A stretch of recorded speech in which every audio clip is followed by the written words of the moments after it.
Segunda parte. Capítulo 1. No sossego. Não era feio o lugar, mas não era belo. Tinha, entretanto, o aspecto tranquilo e satisfeito de quem se julga bem com a sua sorte. A casa erguia-se sobre um socalco, uma espécie de degrau, formando a subida para a maior altura de uma pequena colina que lhe corria nos fundos. Em frente, por entre os bambus da cerca, olhava uma planície a morrer nas montanhas que se via ao longe. Um regato de águas paradas e sujas cortava paralelamente à testada da casa. Mais adiante, o trem passava vincando a planície com a fita clara de sua linha capinada. Um carreiro, com casas de um e de outro lado, saía da esquerda e ia ter a estação, atravessando o regato e serpeando pelo plano. A habitação de Quaresma tinha assim um amplo horizonte, olhando para o levante, a Noruega, e era também risonha e graciosa nos seus muros caiados, edificada com a desoladora indigência arquitetônica das nossas casas de campo. Possuía, porém, vastas salas, amplos quartos, todos com janelas e uma varanda com uma coluna heterodoxa. Além desta principal, o sítio do sossego, como se chamava, tinha outras construções. A velha casa da farinha, que ainda tinha o forno intacto e a roda desmontada, e uma estrebaria coberta de sapê. Não havia 3 meses que viera a habitar aquela casa, naquele ermo lugar, a 2 horas do rio, por estrada de ferro, após ter passado 6 meses no hospício da Praia das Saudades. Saíra curado? Quem sabe lá? Parecia. Não delirava, e os seus gestos e propósitos eram de homem comum, embora, sob tal aparência, se pudesse sempre crer que não se lhe despedira de todo. Já não se dirá a loucura, mas o sonho que cevara durante tantos anos. Foram mais 6 meses de repouso e útil sequestração que mesmo de uso de uma terapêutica psiquiátrica. Quaresma viveu lá, no manicômio, resignadamente, conversando com os seus companheiros, onde via ricos que se diziam pobres, pobres que se queriam ricos, sábios a maldizer da sabedoria, ignorantes a se proclamarem sábios.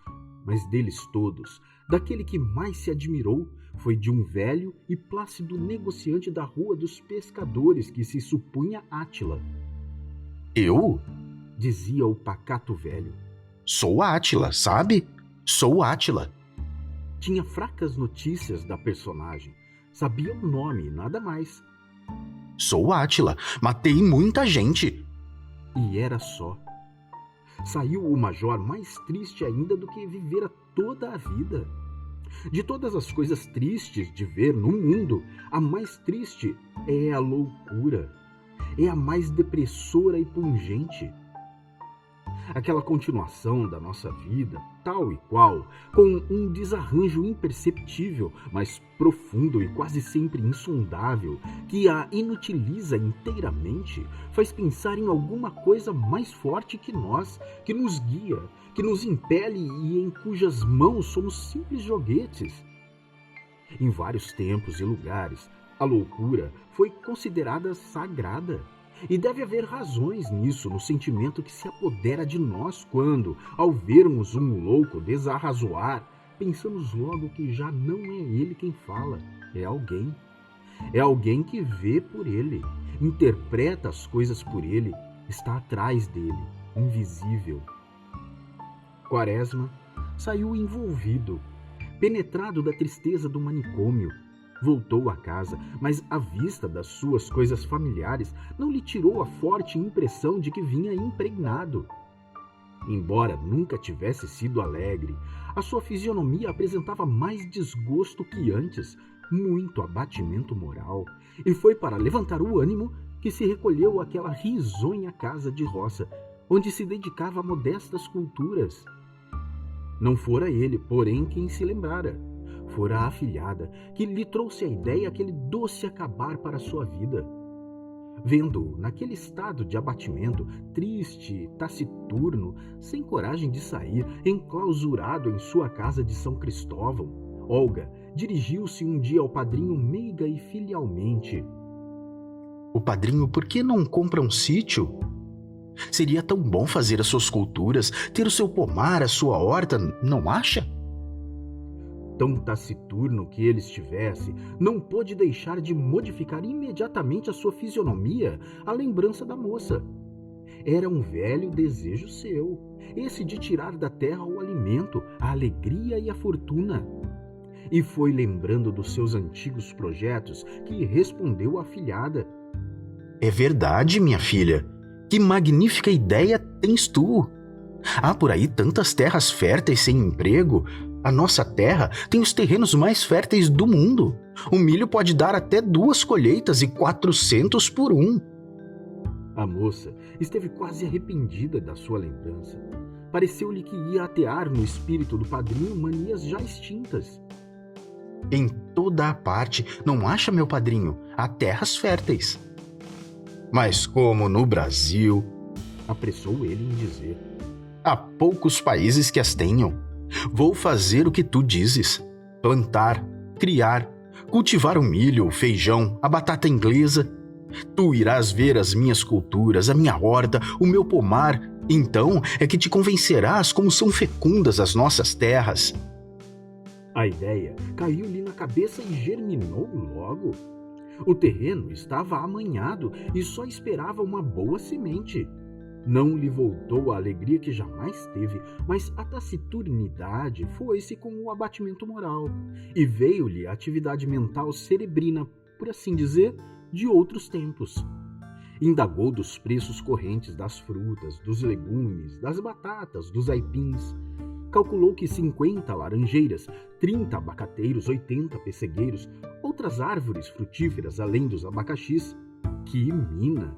Das abóboras e outros produtos menos importantes podiam dar o rendimento anual de mais de 4 contos, tirando as despesas. Seria ocioso trazer para aqui os detalhes dos seus cálculos, baseados em tudo no que vem estabelecido nos boletins da Associação de Agricultura Nacional. Levou em linha de ponta a produção média de cada pé de fruteira, de hectare cultivado e também os salários, as perdas inevitáveis e, quanto aos preços, ele foi em pessoa ao mercado buscá-los. Planejou a sua vida agrícola com a exatidão e meticulosidade que punha em todos os seus projetos. Encarou-a por todas as faces, pesou as vantagens e ônus, e muito contente ficou em vê-la monetariamente atraente.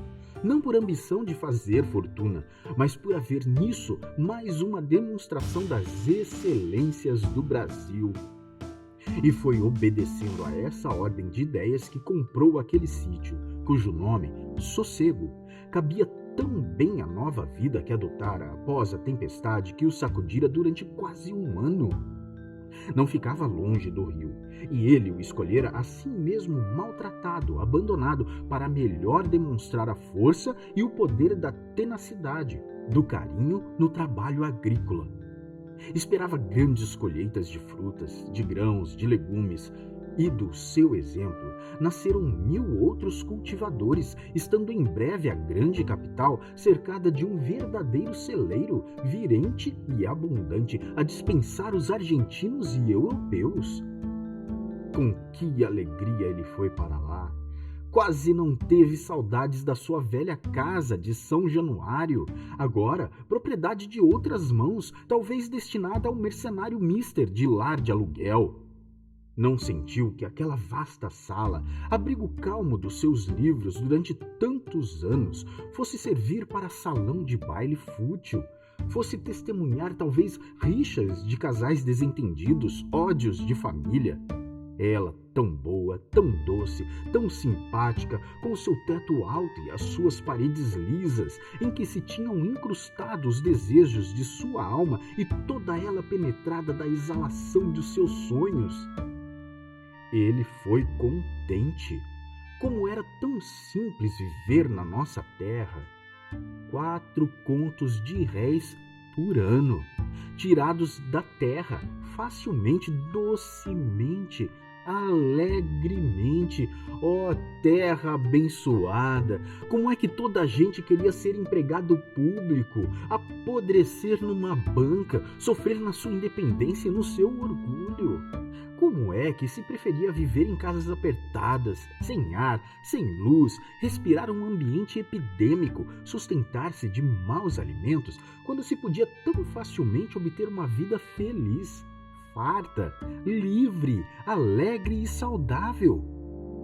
E era agora que ele chegava a essa conclusão, depois de ter sofrido a miséria da cidade e o emasculamento da repartição pública durante tanto tempo. Chegara tarde, mas não a ponto de que não pudesse antes da morte travar conhecimento com a doce vida campestre e a feracidade das terras brasileiras. Então, pensou que foram vãos aqueles seus desejos de reformas capitais nas instituições e costumes.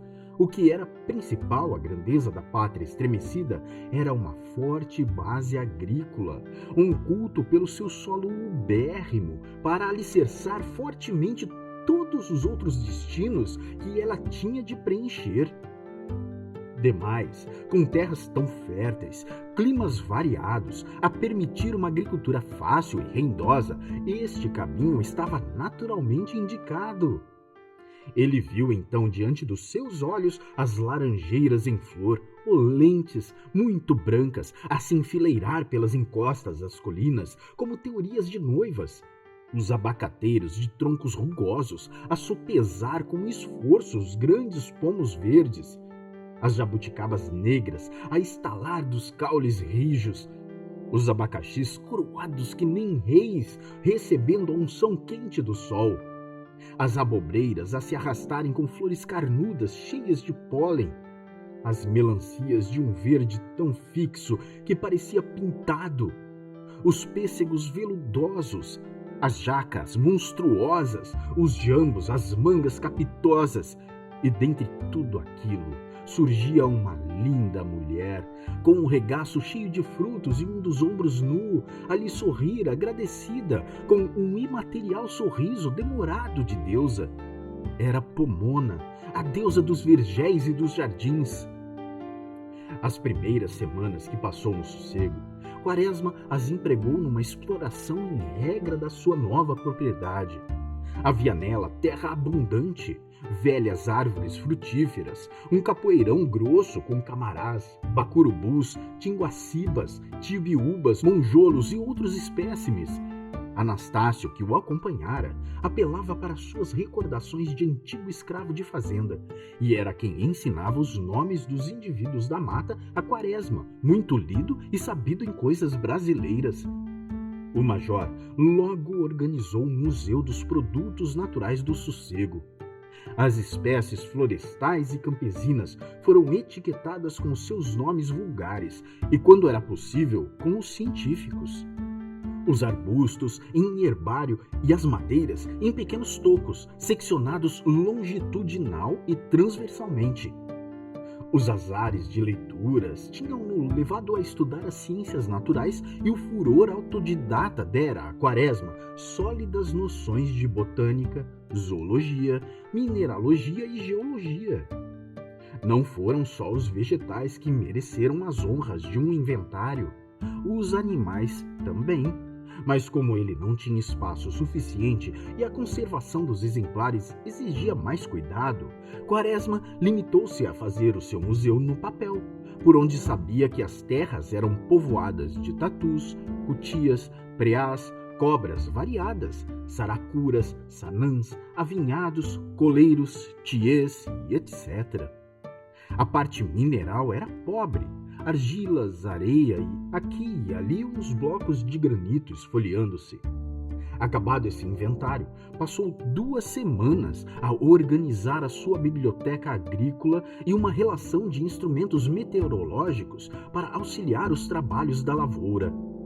Encomendou livros nacionais, franceses, portugueses, comprou termômetros, barômetros, pluviômetros, higrômetros, anemômetros. Vieram estes e foram arrumados e colocados convenientemente. Anastácio assistia a todos esses preparativos com assombro. Para que tanta coisa, tanto livro, tanto vidro? Estaria o seu antigo patrão dando para farmacêutico? A dúvida do preto velho não demorou muito. Estando certa vez Quaresma a ler o pluviômetro, Anastácio, ao lado, olhava-o espantado, como quem assistisse a um passe de feitiçaria. O patrão notou o espanto do criado e disse: Sabes o que estou fazendo, Anastácio? Não, senhor. Estou vendo se choveu muito. Pra que isso, patrão? A gente sabe logo de olho quando chove muito ou pouco. Isso de plantar é capinar, pôr a semente na terra, deixar crescer e apanhar. Ele falava com a voz mole de africano, sem duplos R's fortes, com lentidão e convicção. Quaresma, sem abandonar o instrumento, tomou em consideração o conselho de seu empregado.